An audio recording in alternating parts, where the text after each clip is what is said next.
You are listening to the We Are West Ham podcast, and I bet you weren't expecting to hear my voice this week. Will Pugh's got a week off. We've let him have a week off.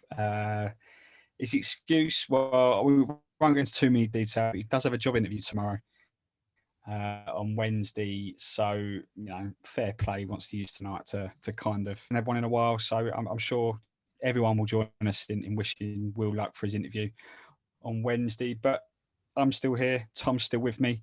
I've got a packed show today. Not a lot happened over the last the last week really with international duty, but still West Ham players smashing it on international duty. We'll get onto that. Tom, how are you, mate? All good, mate. Better off without Will, aren't we? Maybe not too many scuffles this week about Ben Rama and him trying to chime in. So yeah, happy days. A week break from him. Can't complain, mate. And like you say, England only win the World Cup when we've got English players doing well. So fingers crossed, Rice and Lingard is a mirror for things to come in the future, mate. Because yeah, it's not been a bad week considering it is an international break. Yeah, exactly, mate. Yeah, we'll get onto the international. Well, Declan, Rice and Lingard smashing it, Soucek smashing it for Czech Republic. We'll get onto that. But first, I'll have a go at the housekeeping. I think the last time we asked me to do this, I messed it up royally. It is a long one, but as everyone knows by now, we are on Twitter. You can follow us over there at @WeAre_West Ham. We've gone big on YouTube over the last few months. So you can go over there and watch the show rather than listen to it on all the podcast platforms that we're on. Go over there, search We Are West Ham in YouTube, and you can find us pretty easily. And we put all the sections up there as mini videos, as well as a lot of our exclusive interviews of ex-players as well. So make sure you go and check that out. We are on Instagram. Don't use it as much as we probably should do, but go over to Instagram. Again, We Are West Ham over there. And something that we mentioned last week, you can buy us a beer now. You can donate to the podcast. We're not changing the content delivery. We're not charging people for service of content. That's nothing against those that do in our space, some West Ham podcasts and YouTube channels and other club ones. But, we have had quite a lot of people say over the last few months, how can they donate? How can they sort of help out with the podcast? Because what does go into it behind the scenes. So last week, we'll set up a buymeacoffee.com/We Are West Ham link where listeners can, if they want, no pressure. If you can't, absolutely fine. But if you do fancy, then it will be very much appreciated. Go on there and you can donate as many pints as you like. The price of the pint is £5 a pint. London prices or London Stadium prices. I think it's actually cheaper than a London Stadium pint. Just about. So even better, but just about, yeah. Maybe by the odd 10 or 20p, but yeah, no pressure on that front. We're not changing anything. It's just, if you do want to donate and show your appreciation for the hard work that, Will, myself and Tom put in every week, then, it'd be most welcome. Coming up this week on this show, obviously it's been an international break. We've already touched on it briefly. Declan Rice, Jesse Lingard smashing it for England. Tomas Soucek and Soufal. Soucek in particular smashing it with Czech Republic. So we'll be talking about that. A little bit of transfer talk sort of coming out now. We're getting to that stage of the year, aren't we, where there's a few transfer talk, and Aaron Ramsey's doing the rounds, which isn't really a surprise, but slightly worrying from my point of view. I don't know what Tom thinks about that. We'll get onto that. We've got Matt from the Wolves fan cast to talk about the Wolves game coming up on Monday. We've got Catherine Batt, sports journalist of the Daily Mail, to talk to us about West Ham women. It's getting a little bit precarious over there. Another defeat this weekend, but a little bit of history made as well from the women's game. And no name that game this week. Obviously, we're not here. We're going to have a week off. I'm gutted about that because this was my opportunity. We would have been quizmaster. This was my opportunity to claw back some points. So I'm a little bit gutted about that. And then we've got the Betway bets as well. Don't forget. Obviously, bets last week because West Ham didn't play, but we've put in some selections for the Wolves game on Monday, and I think it's fair to say that Will's bottled it a little bit. I don't know, Tom. I don't know whether you've seen the exchanges on WhatsApp, but he's really gone a little bit too easy this time. I think he's bottled it a little bit, but we'll get onto that as well. But that's pretty much the show. We'll wrap up at the end. Obviously, no fantasy football to talk about either. So We're going to try and pack the show out as best we can. Obviously, without any football, it's quite difficult. But there are some talking points to talk about, and obviously the Wolves game to look ahead to. But let's start with the international break, Tom. Mentioned Declan Rice. He got man of the match against Albania, and Jesse Lingard had about 1 million shots on goal against San Marino and still couldn't find the back of it. But he also got man of the match. So that's 2 West Ham players and man of the match on international duty. And then obviously Soucek with his hat trick against the Estonia, the 6-2 win. Firstly, what are your thoughts on Jesse Lingard's sort of reintroduction to international football? Yeah, I think we touched on it last week. I'm very, very happy to see him there. I mean, I think it's come quicker than most West Ham fans, even the biggest optimists, may have thought. But to see him out there and to see him control it and to see him add to England's side what he did to us, I know it's not the best opposition in the world, and you don't really want to judge a player of his ilk on games like that. But at the same time, to go out there, make a difference and show to Southgate that he still has something to offer and that he still has that confidence, which I think a lot of English players lack, which is to make that difference in the final third, have that presence of mind. Or I know he had 10 shots and I know that keeper turned into some kind of Czech regen during some of the times when Lingard got on the ball, but it's a shame he didn't get that goal. But to see 2 West Ham players on the pitch at the same time, I know it didn't happen to the second game, but it's pretty good stuff. And I'm just really happy for him because I know he's gone through a lot off the pitch, and I feel like we have really resurrected his career. And I think him playing for England whilst he's playing for us can only do our chances of signing him in the summer a world of good. So as long as that happens, then long may it continue. Praying he stays fit, though. That's the only part I'd add to that. As long as he stays fit, good news. Yeah, no, I agree. I think, particularly in the San Marino game, like he was like a man possessed, wasn't he, on the pitch? Yeah. And he was so desperate to get on the score sheet, and he was so unlucky that you're right. The keeper pulled off a couple of worldies, probably the best saves he'll ever make. Only saves he's ever made. Yeah, exactly. But the fitness is a big thing. See, I was a little bit concerned, obviously, given the pace at which he was playing against the opposition. He probably didn't need to go that hard, but it showed the hunger in him. But do you think he's doing enough already to put himself on the plane? I mean, there are still a number of midfield options available. Do you think he'll end up on a plane?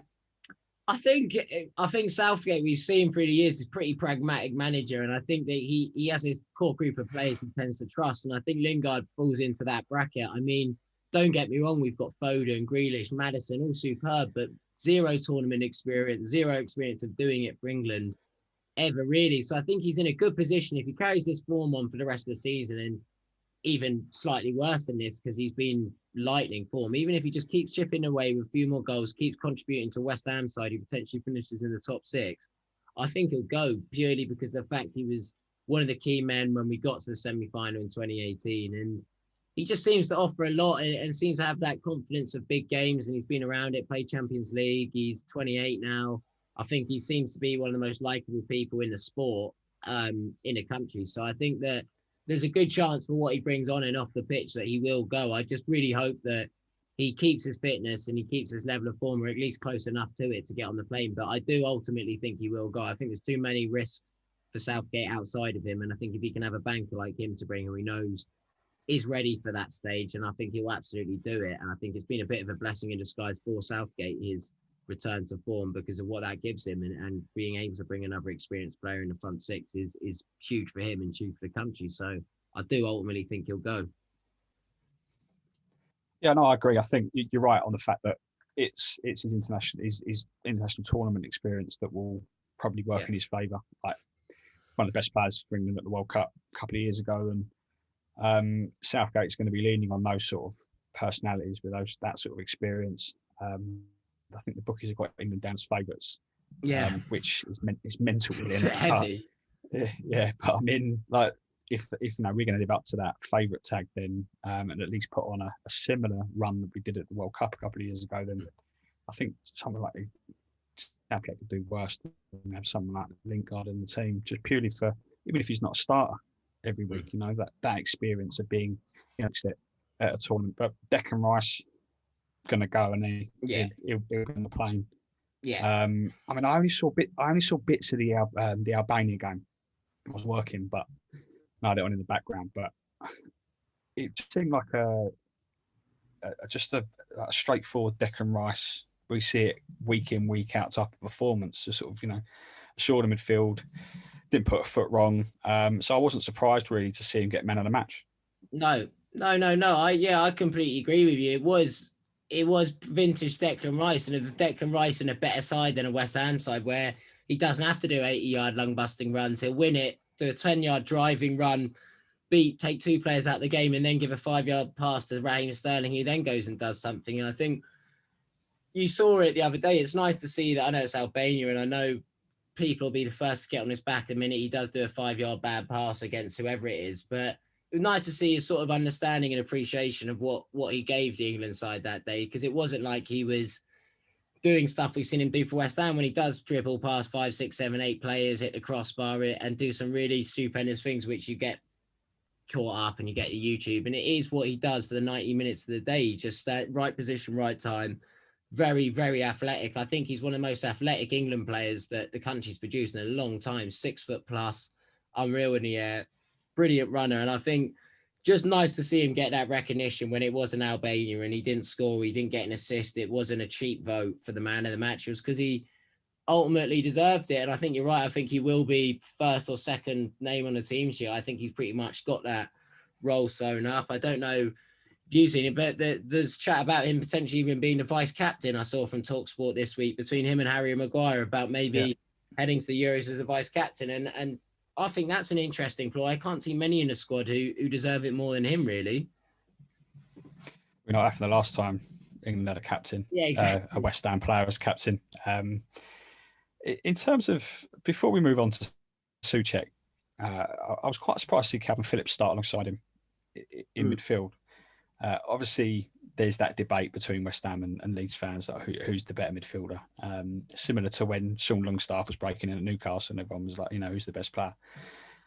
What are your thoughts on that? I mean, Calvin Phillips has different traits, but that particularly the fact they both started for England against Albania, that debate is sort of been whipped up again. So what are your thoughts on, can both go to the Euros? Does it work? I think both can go, but only because of what Rice brings, not because of Phillips. No disrespect. I think Rice is good enough to play in a 2 and he's good enough to play in a 3. I think Phillips needs that protection in front of him. He needs athleticism and potentially more forward-thinking players around him. I think Rice's ability has allowed probably Phillips to even prosper a bit more, because Rice can do everything in the midfield. I know we all see him as a holding midfielder in 3 in 125 games goals wise, and I think it's something you'll be surprised to see him not add to in the next few years. I think he'll bring a bit more influence to the game going forward. If we still play that 2, that is, maybe he'll drop deeper and we won't see enough of it. But I just think what Rice gives next to any midfielder, they give Southgate the ability, or Moyes, whoever it is, the ability to play someone next to him who has completely different traits, because Rice does the running for 3 men. He gets up and down that pitch, and I think there is room. I think Phillips is good on the ball. I think he's got a good footballing brain, and I think he's got something to offer that England squad, who is a bit deprived of central midfielders. So I think he'll go, but I think as a pairing, I'm with you, Joe. I think it is a bit weird to play them both together because they are same of the same, and if you're only going to play 2 across there, and then you're not going to get much out of them, and you're going to look to other players and look to hit people on the counter. And I think you probably lose something when you got the likes of Grealish, Foden, all the names we previously mentioned. I think we will miss something if you're going to play both of them, and I don't think it will look good for Rice either if you play both of them. The same way Henderson and Rice haven't quite hit the ground running as a pairing yet. I think we want the best out of Rice. As does the country, and I don't think Phillips will bring that out of him, but I'd be surprised not to see him get a shot on the plane. I think over like a Ward-Prowse or someone like that. I think Phillips is preferred by Southgate. Yeah, I mean, it shows the sort of player that Declan Rice is, though. Despite all of that, he still came out man of the match. I know it was Albania, but he still came out man of the match in that game. But let's move on to Soucek. No one is surprised that he's taken his club form into the international stage, but hat-trick, and a perfect hat-trick as well. And again, the opposition, we've said it with England, San Marino and Albania, Czech Republic with Estonia, not great, but you can only beat what's in front of you. And for Soucek to score a perfect hat-trick from midfield, that's really elevated his status on international level. level, isn't it? Yeah, exactly. And I think just like now he's putting the numbers together for us and Czech Republic. I'm not sure that hat trick was amazing and deserves all the plaudits, but I'm pretty sure he's chipped in with a few more goals this season for them as well. So I think overall he's got a lot of goals in 2020-21 season. He must be north of 15, and he's just proving to everyone week in, week out that even me, I should take it back. I remember watching him a few times, and I think I even said on the pod that I thought he was a bit gangly, not the best on the ball, and had question marks. And I just think he's so much more to meets the eye, probably more than any player I've ever watched, because the amount of times I watch a game and you take a 5-second viewing on someone, you see the way they pass the ball, and you just think maybe this isn't the level for him. And I think Soucek falls into that. He's a weird pass with the ball. He doesn't get himself in the most normal positions, but unbelievable. Unbelievable. I think at any level he plays, he'll be a threat. I think we've seen Barcelona, Juventus linked with him this season. I think as much as it's amazing to see him go and get those hat tricks, I almost want him to chill out a bit and maybe rein it back a bit, particularly on international duty, because I want to keep that guy for a long time. Just turned 26. He's a bit of a cult figure already. Just the way he is as a man, just everything about him is superb. And to see him go and do that, you can't be anything but proud. I mean, just seeing West Ham players succeed at the highest level is it's gratifying. And I'm very, very happy for the man because he truly deserves it. I completely agree, mate. And that's almost the perfect link going into our transfer chat. Soucek's form, like, it's worrying me. Like, it's great to see it. Not just because it's a West Ham player doing well in international duty and he's doing well for the club as well, but just because he's such a nice guy. Such a good bloke. And I just look at his little smile and I just think, I just want to be his mate. Like, I want to give him a hug and, go out the pub with him and, chat about potato salad or something weird like that, And just to see him do so well and to see him, get the hat trick. But then at the same time, it means that there's going to be clubs circling. I think United have been linked, and a few other big clubs have been linked. Some clubs will probably look at him as maybe an alternative and a cheaper alternative to Declan Rice potentially. How important, Tom, is it for us to keep him at least for one more season, just to get at least one more season out of him?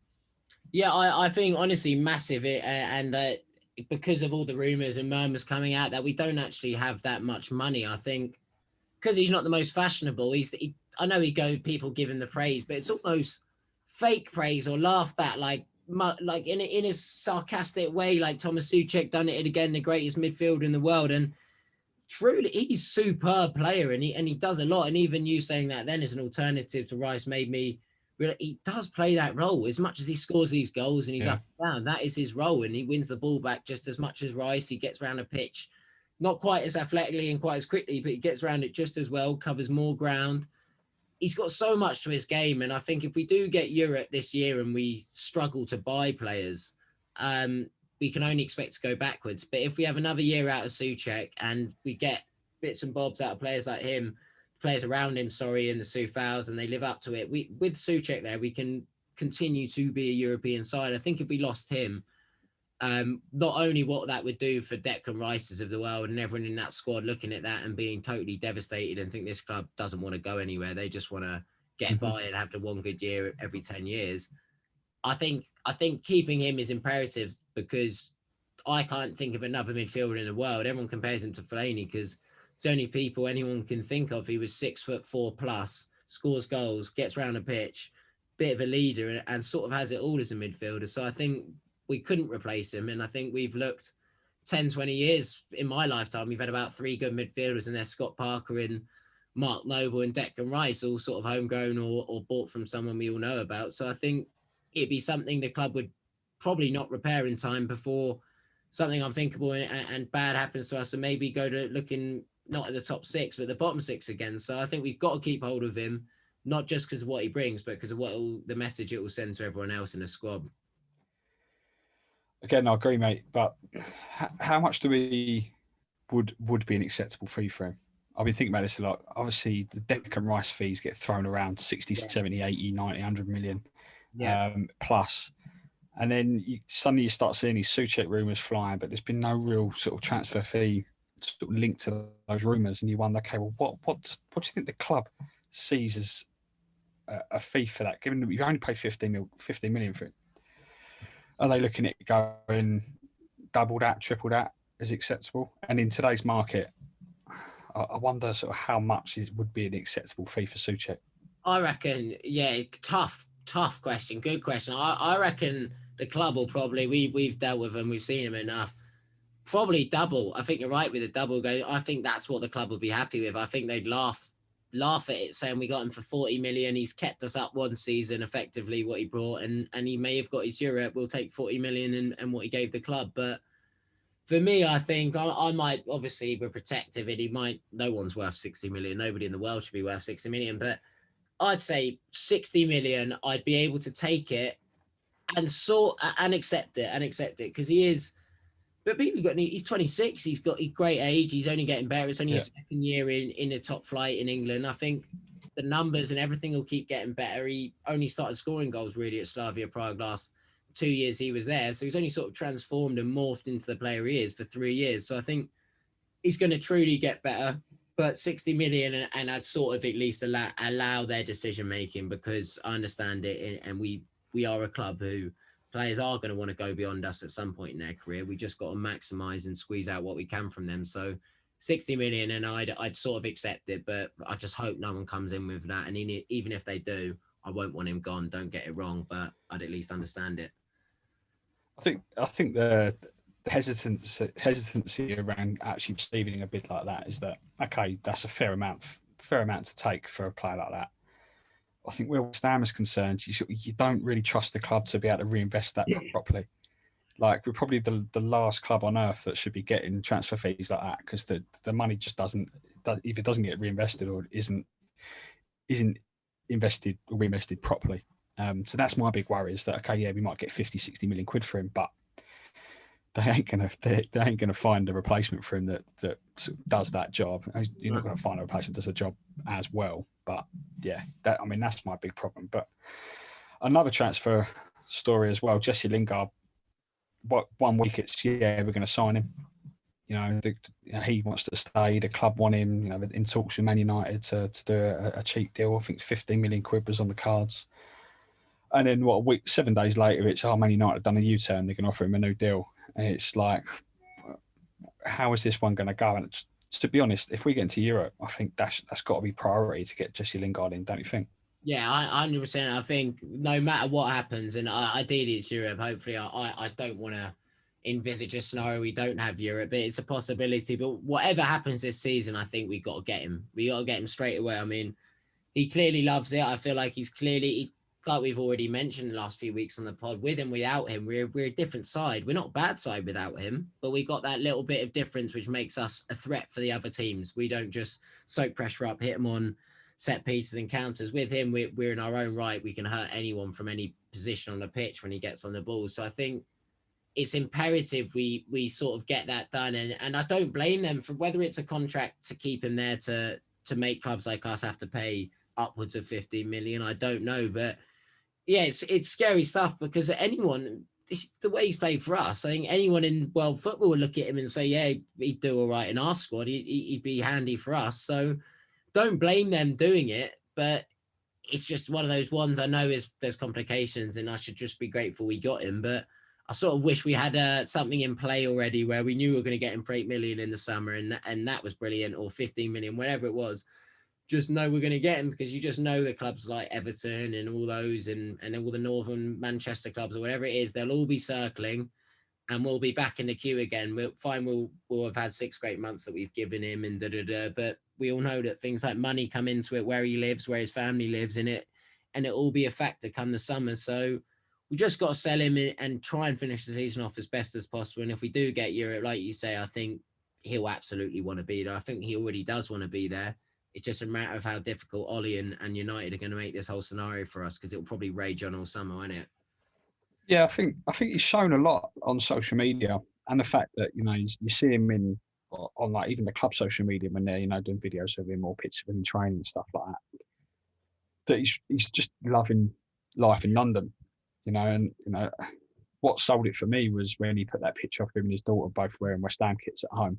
Quality. Like on it's like a Sunday afternoon, and like they got Lingard on the back and stuff like that. And I thought, you don't do that if you're not having fun and you're not settled, not enjoying yourself. So I think that could be a bit of a bargaining chip. You know, he won't want to, unless he's promised, you know, regular first team football, which Ollie isn't going to give him at United, not with Bruno Fernandes there and the rest of it. So he must be thinking, rather than have to uproot and move again, if I'm going to move clubs this summer, then London's the place for me. I've been here 6-7 months. Yeah. I'd rather stay here. Like it makes sense, but see, football and West Ham really makes sense today. So I think this could be a bit of a roller coaster, that one. But the last one I've got here is Aaron Ramsey. I'm not surprised in the slightest that we've been linked with him.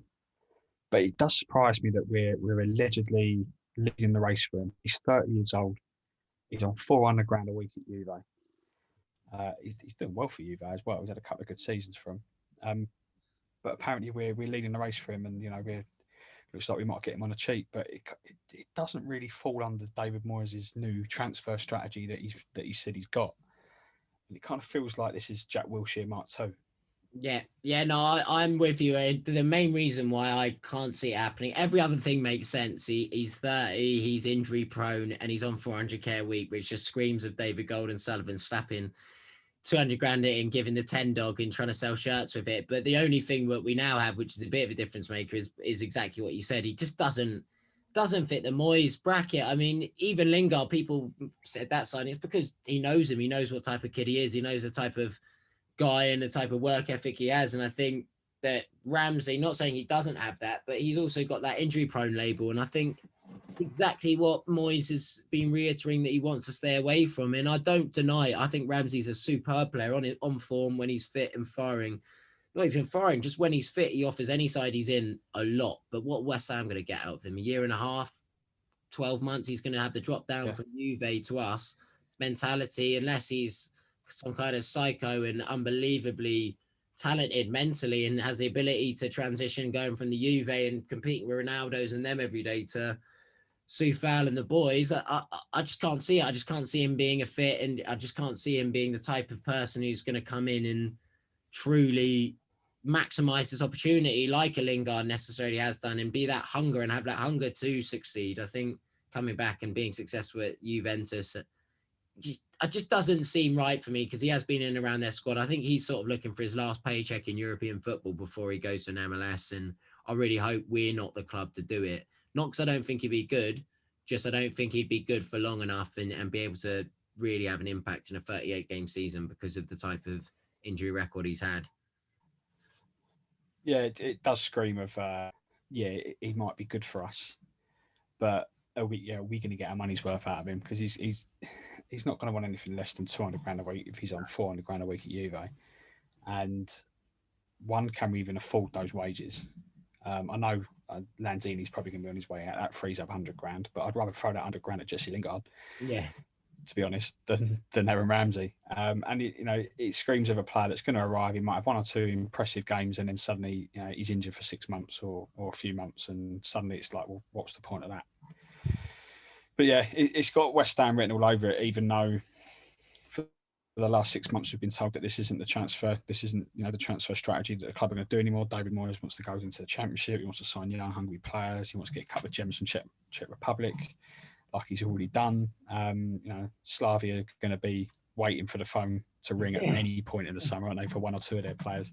So Aaron Ramsey's a weird one, but yeah, they're the big transfer stories at the moment. But I think it's just great to see the West Ham players doing well on international duty. Hopefully Soucek doesn't attract too many suitors in the summer. Hopefully brings that hat-trick form into the game against Wolves on Monday night and beyond. But next up is Betway Charity Bets. Nothing to speak about last week, but we've got the Wolves game to look ahead to. And we can let you know what Will's bottle job bet is for this week. Stay with us. Betway Bets next.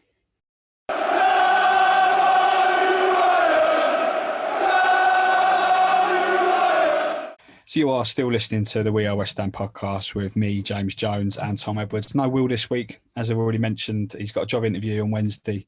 So he said he wanted to spend the time prepping for his interview rather than and spending it with me and Tom on a Tuesday night, which I don't know whether to be offended or not with that, but we wish him all the best for his interview on Wednesday. But in the meantime, we got the Betway charity bets.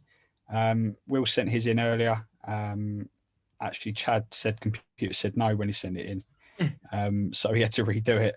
We'll get round to that, but yeah, obviously no bet last week. We were very, very close against Arsenal. All three of us were agonisingly close. We're still on about $6,500 if you include Betway matching what we've already won for our three charities. If anyone listening doesn't know what the Betway charity bets is, we've teamed up with Betway to raise money for three West Ham related charities. So I'm representing the DT38 Dylan Tombides Foundation. Tom is representing Isla's Fight, and Will is raising money for the Bobby Moore Fund. And Betway are giving us 50 quid each every single Premier League game to put on,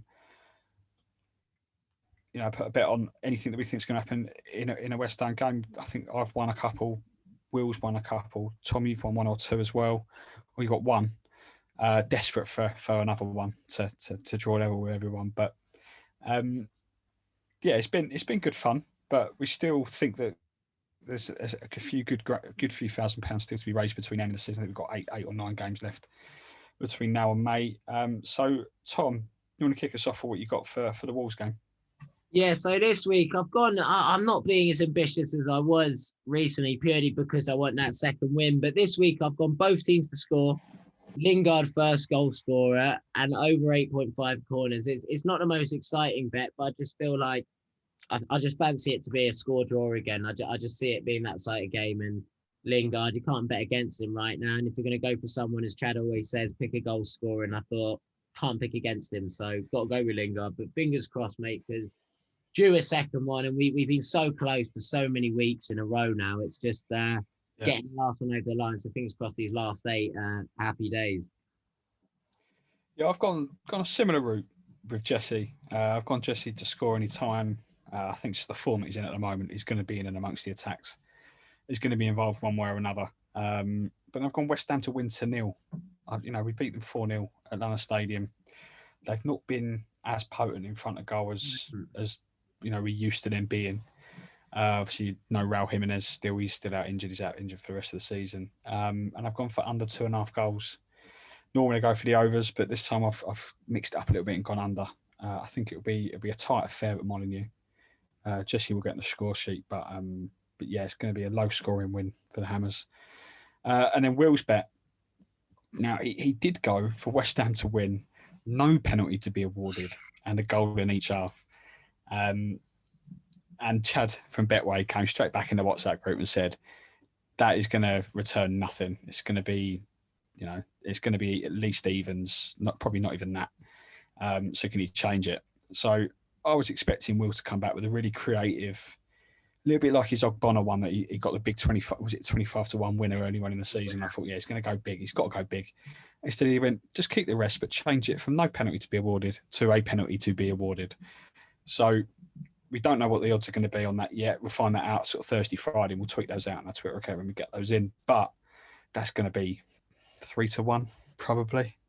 I can't imagine that's going to be big, and it disappoints me. And I know Will's listening right now, and he's probably sitting there. He's probably tapping out a WhatsApp message to me as we speak, as he listens to this, going, "What are you talking about?" But no, Will's been quite daring. He was one of the first to go for a big 20-1 shot this season, and as the season's gone on, he's got a little bit safer.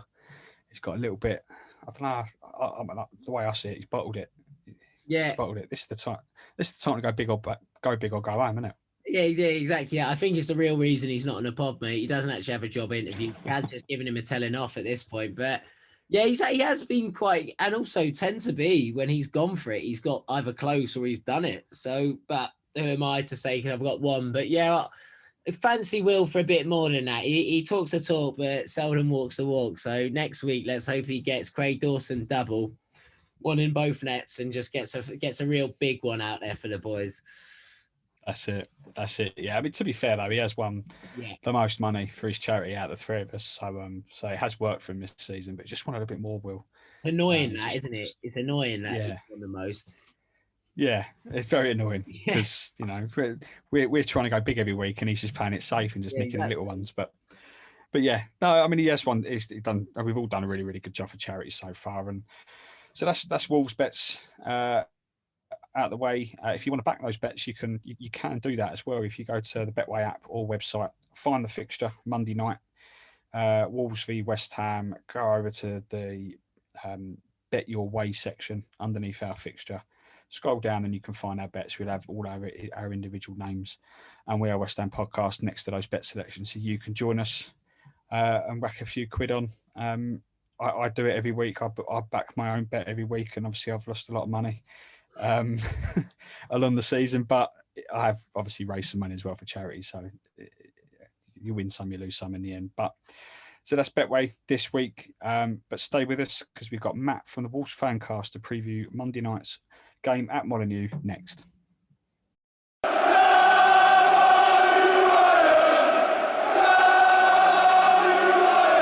You are listening to the We Are West Ham podcast with me, James Jones, and Tom Edwards. No Will this week, as you know, but for the opposition view this week, we're joined by Matt from the Wolves Fancast. Obviously, Wolves kind of swap places with West Ham this season, obviously on the back of 2 7th-place finishes.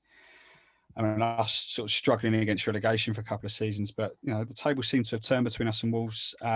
See a thumping win at London Stadium earlier this season, 4-0, unexpected victory.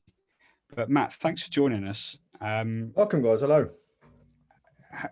The season's not really gone as planned, is it? Obviously, on the back of 2 really, really strong seasons, and then quite a lot of business in the summer, and then obviously the injury to Jimenez, but not really what you were expecting, was it? Not really. I mean, we had kind of been spoilt up to this point in this Premier League campaigns. The ones prior to this season have been an absolute dream. Getting into Europe, going far in that competition, some real highs, a double against City. You dream of this kind of stuff as you come up, but no, this season hasn't gone quite as expected. You mentioned recruitment. We've spent money, but it hasn't been in necessarily the right areas. You'd be surprised at how many players that are still playing in our 11 that we had in the Championship. And at this level, if you don't, adapt or die, isn't it? If you don't improve in the key areas, you will slip down the table. Matt, how the Jimenez injury is obviously front page news for a while, and rightly so. I mean, everyone from us forever is wished the best for him, and I can't wait to see him back out personally. But how much do you think that affected your season? Because he is the main man. Let's get rid of it. He is the go-to man. He's the one who gets your goals. How much do you think not only his injury, but the manner of the injury affected your squad going forward? Because you had a bit of a tough run after that, if I'm not wrong. Yeah, I mean, it affected us massively, and it's done it in a few reasons. One, he's our head and shoulders our main goal scoring threat, and a huge percentage of our goals came through him. There's one. But 2, he's very much the focal point in an attack, in like a target man kind of role. So then you start playing players like Pedro Neto, like Adama Traore, fantastic, quick, technically skillful players. They're not out-and-out goal scorers, they're chance creators. And we've really struggled by not having that one focal point at the front of the pitch to be able to put those chances away. And that's where we've really struggled. So it's kind of twofold for us, really. Willian Jose, we've brought in, hasn't really fit the criteria of what we needed so far. And then we never would have dreamt about putting in a kid like Fabio Silva, price tag or not. He was never expected to be playing as many games as he had at this stage of his career. Matt, one other player that you've had a lot of attacking threat from over the last couple of years is Adama Traore. Another player that's sort of really struggled this season to sort of produce the threat and the numbers that he has done, and that we're kind of almost used to seeing him provide. What's been the story there? Is it just is it just the case of he had 1 or 1.5 strong seasons, and then kind of was he overperforming, or is it this season he's just struggled? It's a tough one because he's never really staked a claim in a team long enough for success.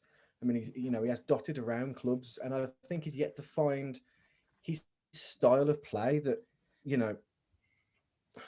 I used the phrase on the podcast before in the more heated discussions when I say a broken clock is right twice a day. You can, if you just run at people, you will get past them eventually, and you will get that ball in, and it'll be great. But it's not for want of trying. There's nothing wrong with his effort. There's nothing wrong with his determination. But sometimes his decision making has, he zigged when he should have zagged.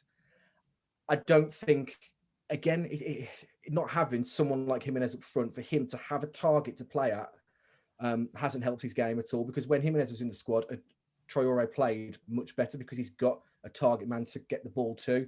With Fabio Silva, he's not that man. And William Jose looks lost at sea at times. Matt, looking ahead, as much as it's not been a season you envisaged and a season that your squad potentially could have achieved, you still got Fulham, Sheffield United, Burnley and Fulham to play. Is there any chance that you might have a sniff at infiltrating the top 10 or top 8 potentially because of how tight it all is? What are you looking for from the next 9 to 10 games now? What sort do you want from the Wolves boys? I mean, if we take your game out of consideration, which for the majority of us we are doing, not as a free hit, but taking that realistically out of the equation, out of those teams you mentioned, you've got to be looking at least 9 points. At least 9. I mean, there'd be something wrong with us if by that point we can't get a result away from Sheffield United. And I mean, it was rabid when we lost to Albion the first time round. If it happens again, it won't be worth doing a podcast, to be fair. I'd be looking at 9 points. We've got to be aiming for at least that to get, just get us over the line with a bit of momentum. I mean, this break we've had now is as long, I think, as the pre-season that we had going into this season with our previous campaign. So it would just be great to get to a pre-season, to be honest. I know that sounds defeatist and a little bit, resigned, but it's one of those things. Yeah, looking ahead to Monday's game then, Matt. See, I've already mentioned the result at London Stadium earlier this season, which I think shocked both sets of fans, probably both sets of players as well. Given the fact that we, up until that point, we'd struggled we hadn't even scored against you since you returned to the Premier League up to that point, and then we banged 4 in one game. With that in mind, and given the form that we've been in, and don't get me wrong, we're still surprised at how well we've done this season.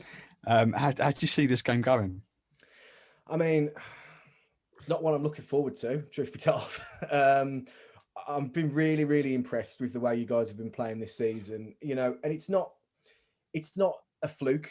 You've got some really excellent players in that squad. Soucek. I mean, I've been following Antonio since he's been at Forest, because my friend being a Forest fan who's always rated him anyway. Bowen was fantastic when he played in the first fixture. You've got some really great players there, and I think, I don't want to insult you by saying that you're saying underperforming over the last few seasons, but I think we're starting to see what West Ham should be producing with the players you've got, and a manager, like him or lump him, is in that upper, at least top half of the table consistently with the teams that he's with. So I'm not surprised where you guys are from a positional point of view. I think it'll be tough for us, but I think the break came at a really good time for us to be able to kind of bed in some of the ideas. I wouldn't be surprised if we drew, but I also wouldn't be surprised if we took a shellacking at the same time. What sort of Wolves can West Ham expect to come up against? Is it going to be typical Nuno's Wolves, or is it going to be, given the fact that you've had a couple of weeks break? I think Nuno ball as we know it, not a lot of chances created for either side. I mean, depending on who you speak to, he's in some circles known as the Portuguese Pulis. It's not as attractive a football as it could be on times. I think it will be an organised performance from us, in which we don't make many errors. A lot of our goals we've conceded have been unforced errors. It's not for want of amazing trickery or superb technique. It's our own downfall a lot of the times, and I don't expect us to create a lot of chances. We're really quite low on the expected goals tally, but the chances that we do create, we tend to score. I think it'll be I don't think it'll be one for an end of season DVD, put it that way.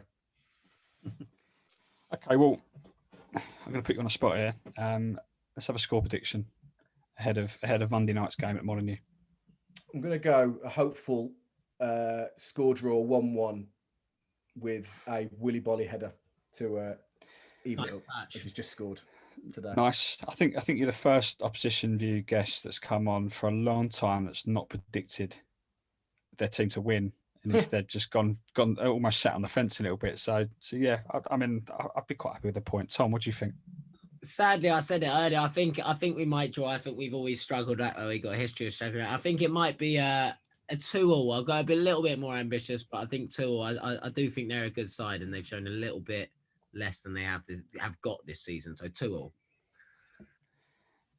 I mean, I say I'd be happy with the point, but I think it's so important that we can keep our momentum up for our chase for the top 6. And I'm going to kind of follow with my Betway bet as well. I'm going to go for a 1-0 West Ham win. Incredibly unlikely given our defenders keep scoring on goals at the moment, but I do fancy a 1-0 win. So Matt, thanks so much for joining us this week. No problem. And good luck to Wolves for the rest of the season beyond Monday night, obviously. Of course. You too, guys. Thanks a lot for having me. But stay with us, guys, because next up we've got Catherine Batt to talk everything West Ham women.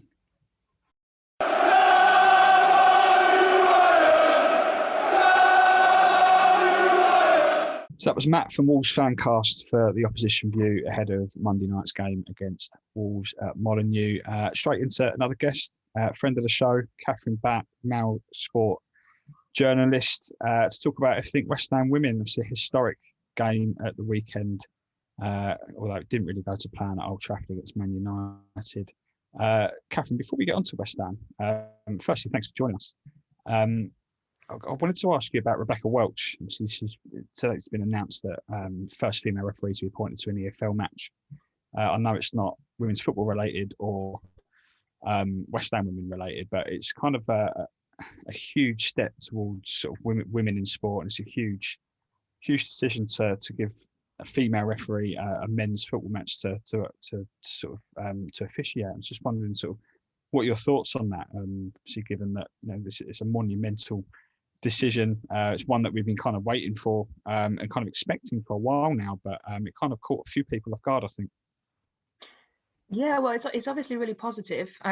She's refereed quite a few games in the Women's Super League, and I think she did the FA Cup final in November. So, I mean, yeah, it's just great to see. I mean, it shows that there's a pathway for female referees that are looking to get into the game. And I think she said she only started out 11 years ago as well. So she's done pretty well to get to that level in that short space of time. And hopefully she can sort of work her way through the divisions. And I saw she was saying as well that, maybe 10 to 15 years, maybe even sooner, we might see a female referee in the Premier League, if certainly not the Championship. I think a few years ago, maybe I think 2010, there was a female referee who briefly had to step in for the main referee who'd got injured. So I think she did 15 minutes back in 2010, but obviously Rebecca's the first one to actually be appointed for a Football League game. And hopefully she does well, and hopefully it sort of, we see more women come into refereeing and hopefully progress throughout the divisions. Do you think that, before we move on to West Ham women, do you think that this is kind of, we're beginning to see the beginning of, I mean, it might be too soon to say the end, unfortunately, the beginning of, sort of the stigma around sort of sexism in football, and obviously the sort of inclusion, and that, the women's game and the men's game aren't too dissimilar. And, I looked at the replies under the Sky Sports tweet announcing the decision for Rebecca's sort of taking that game, and it was almost predictable, which is quite sad, really. But do you think we're beginning to see, the beginning of, far more positive change and a more positive outlook amongst fans in general, rather than sort of just male fans? Hopefully, I mean, she's been appointed on merit. I think as they announced, I think it was Mike Riley, the referee's chief, had been assessing her performances, and ultimately she wouldn't have got the gig if she wasn't ready and hadn't done well enough to get it. But you're always going to get people, unfortunately, that say it's a tick box exercise, as they say with a lot of stuff with women's sport coverage in general. Like you say, I mean, while the standards in football between men and women are different, the rules are the same. So when it comes down to officiating, we've seen Sian Massey in the Premier League, and I think she's one of the best assistant referees, regardless of gender, in the top flight. You rarely see her get stuff wrong. And I think I remember something early in the season, I think it was Leicester-Chelsea, and she gave an offside, and it was really, really close, but she got the decision right. They didn't need to use VAR. And I think she's obviously one of the role models for female officials. But unfortunately, you are always going to get these types of stereotypical comments coming through. And I'm sure she's probably prepared for that as well. Referees get a lot of abuse in general. So unfortunately for women in sport, it's always associated with gender. If she makes a mistake, it'll be she's made a mistake because she's a woman, not because she was because of kind of play or whatever. It's because she's a woman. But hopefully, like I say, hopefully she does well, and I'm sure she'll be prepared with thick skin as most referees are. Yeah, no, I completely agree. Definitely be keeping an eye for Harrogate Town versus Port Vale. I don't think we've ever said that in our lifetime, unless you're a Harrogate or Port Vale fan, but definitely going to keep a close eye on that. And all the best to Rebecca for that game at the weekend. But moving on to West Ham women, much of the same really. It's been a long, tough, hard season for the West Ham women team. But historic game at the weekend. Obviously, the first West Ham first women's game to be held at Old Trafford. The outcome was kind of predictable. Goals from Lauren James and Kristen Press for Man United sealed a 2-0 win. It leaves West Ham bottom of the league still, and although it's only a point between themselves and Aston Villa, it's a real mountain to climb, given some of the fixtures they got left, although it is still in their hands. But how did the game go at the weekend? I mean, I haven't been able to see it, but I wasn't able to watch it the weekend. But I think a lot of fans were perhaps expecting a bigger defeat to just 2-0, given the form that both sides are in. So, I mean, are there signs there that Ollie Harder's team are beginning to find some kind of confidence and form? First half they were good, but Man United weren't very good. So you can say that's down to West Ham limiting their chances. I think United only managed one shot on target in the first half, and that was just a straightforward long range shot, which didn't cause Courtney Brosnan any problems. And Man United hadn't been in the best of form going into the game. They'd only won 1 from 4, so they really needed to win. And I think they were maybe a little bit nervous playing at Old Trafford, and they were sort of below par in the first half. But West Ham played well. They defended well. They stuck to the game plan. And then the most frustrating thing, straight after half time, concede from a set piece. It was just sort of undoes all the hard work and then puts you up against it straight away. And obviously they then conceded a second not long after. I think if they'd held on at 1-0 for a little bit, they maybe could have then sort of thrown bodies forward 75 minutes into the game. But once you go 2-0 down, it's always a mountain to climb, especially when the team aren't scoring many goals as it is. And then obviously went down to 10 players just before the end as well, which didn't help. But it's a tough period for them. I think the positive thing is not many teams at the bottom are picking up 3 points at the minute. You saw Bristol obviously go ahead against Birmingham on Sunday, but let the lead slip, which is something they do quite a lot. But Bristol have a goal scorer, whereas I'm not sure West Ham do at the minute. Catherine, in the next 5 games, West Ham have Reading, and then we play Aston Villa twice, who are the side directly above us. As much as that is a good thing, does it not put extra pressure on the games? Because if Villa were to pick up a point or were to get a win, then it's sort of unassailable for us at a certain point. So what type of pressure, and how do you think that Ollie Harder and the girls will actually deal with this, considering they still yet to get that win under Ollie? So what do you make of their running? Do you make us favourites to get the job done because it is in our hands, or do you think it could actually play against us and we might be giving Villa points in the long run? Well, I think firstly it's good that you've got to play Aston Villa twice. As well, obviously Aston Villa in the first season in the top flight, whereas West Ham have had a few years there. They've got some experienced players in the squad, which hopefully will play into their hands.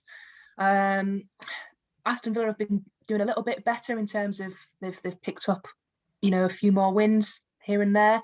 but they're still at last few games. Obviously, I think they've lost quite comfortably. So they're a bit of a funny team, Aston Villa. You're never quite sure what you're going to get from them.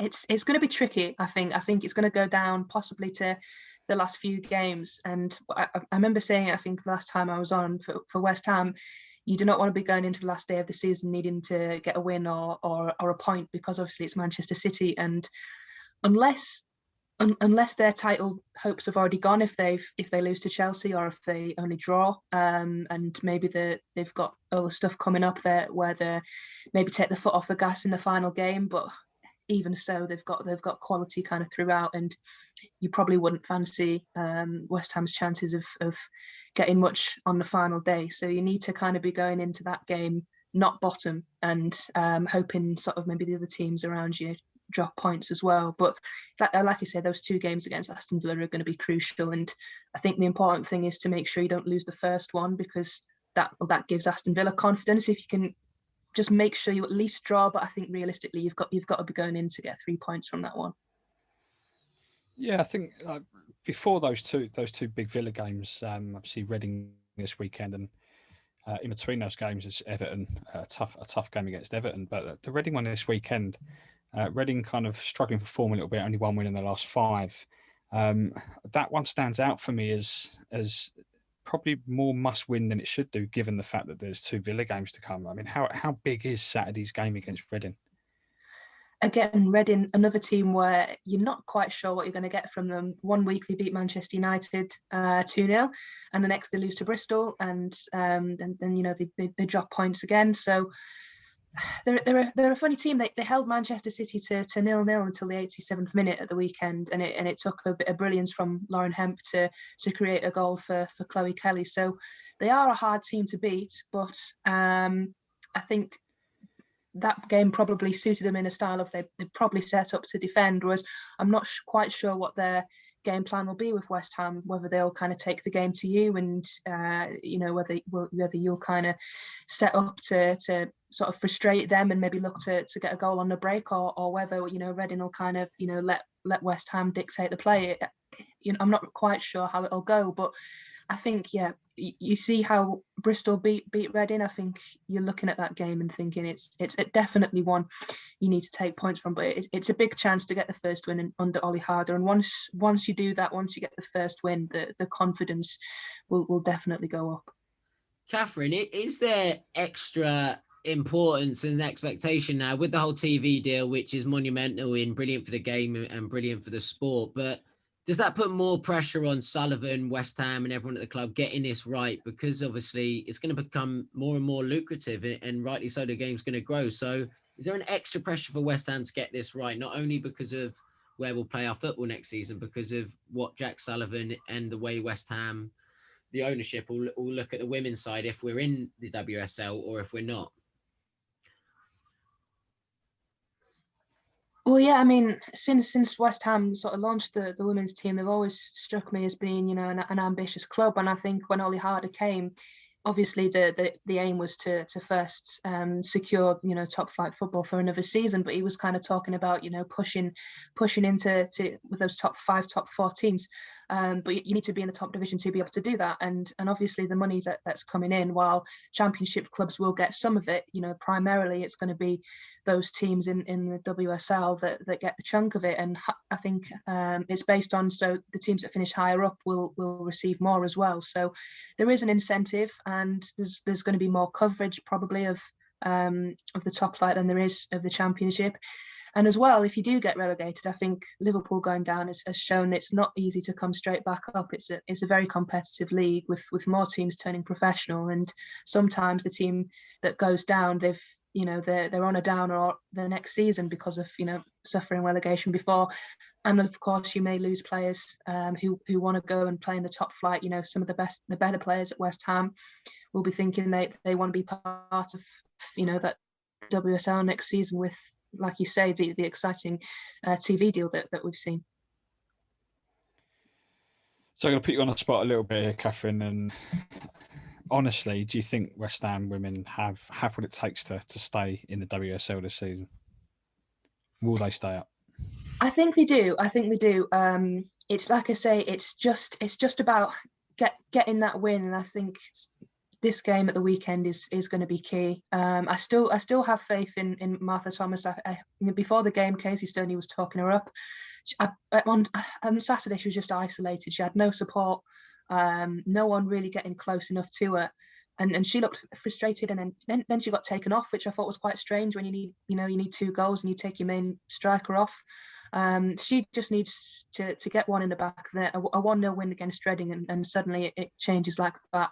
I think Bristol are also in a good position to stay up, just on the fact that they've got a little bit of momentum and they've got a goal scorer in Ebony Salmon. I think Aston Villa could be vulnerable, just because again of that experience in the squad and that they perhaps maybe lack. Whereas West Ham have got that experience in the playing squad, maybe not so much in a managerial sense like Bristol have, but there's definitely enough in the West Ham squad to stay up. There's some really talented players in there. It's just about getting that first win and building on it. Yeah, fingers crossed they can get a result against Reading away. Saturday, 3rd of April, 2 p.m. kick-off. Hopefully Ollie Harder's team can kick-start a great escape between now and the end of the season. But thanks so much, Catherine, for joining us this week. Hopefully, I'm sure we will get you on between now and the end of the season. Hopefully by then, after we can actually talk about positive performance and a positive result. Hopefully, yeah. Hopefully, I feel like since I've come on, I've not brought very much luck. So hopefully next time I'm talking about a win. It's coming. Definitely is coming. got to keep the faith. But thanks very much for joining us, Catherine, and stay with us, because next up we've got wrapping up final thoughts and my presenting skills for this week.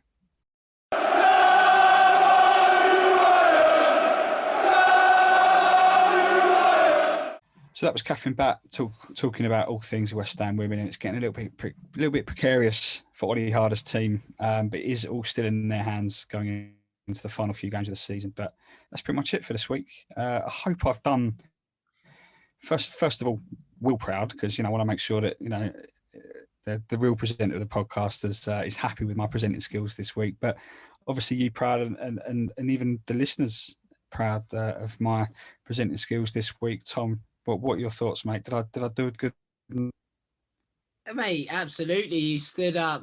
It's a tough gig to step into because we all know how big and wide Will's mouth is. But yeah, quality, mate. I tell you what, we also shaved off about 2 hours of running time behind the scenes work with Will's headphones and all that. So it's gone swimmingly, mate. Absolutely loved it. And yeah, it's been a good show considering International Week. We've a lot to talk about. West Ham's never that dull, and yeah, mate, you've done a stellar job. So I'm firmly 3rd in line, and I'm very happy that way because it's not a job it's too easy to step into. So well in, mate. Thanks, mate. No, I mean it has been difficult, and I got what, just under 24 hours notice. He phoned me late last night and said, "Oh, by the way, mate, this is a situation. Do you mind?" And I thought, "Oh, cheers, mate. Yeah, nice one." And I mean, as people can see, that those that are watching on YouTube, I'm sitting I converted my coat cupboard into an office stroke studio, and it's like an oven in here at the moment, so I'm dripping. So hot, but I've enjoyed it. Maybe this is it for Will. Maybe maybe he's been dethroned. Perhaps if any of our listeners think that should be the case moving forward, please do tweet us at @WeAre_West Ham, and tweet Will as well and let him know. Just let him know that his presenting job is under real threat from James Jones moving forward. But it's been a good show. Plenty to talk about. Despite the fact that we didn't play last week, was the international break. The West Ham players absolutely smashing it on the international stage. The club has good history of that. Any final thoughts, Tom, on the international break, and obviously looking ahead to Wolves on Monday night? Yeah, I mean, it's honestly been a privilege seeing West Ham players succeed at the highest level. I think it's another one of those checks in the checklist to realise we've got a serious team here with some serious players who aren't just going to pretend at international level and be decent for West Ham and be a Stoke overperforming. We're a good side with seriously talented players who, I'm sure of it, this Euros will set Europe on fire again. Soucek, and guarantee will have a superb tournament, and people will be talking about him after. Same with Soufal, same with Rice, and same with Lingard. Touchwood that he's a West Ham player come the summer. But Looking forward to that. Looking forward to Monday night. As always, West Ham this year is actually quite enjoyable to watch until you actually start winning and realise, crap, we actually might go fourth and start hiding yourself because the nerves coming. But yeah, looking forward to that. Looking forward, believe it or not, to seeing Will again next week. But we're still fifth and there's still so much to hope for. So I can't really believe it. And as long as we keep plugging away and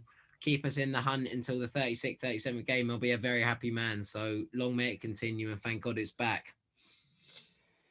I completely agree. Thank God it's back. Looking forward to Monday's game, and I think this is it now. The next few months are massive for West Ham United.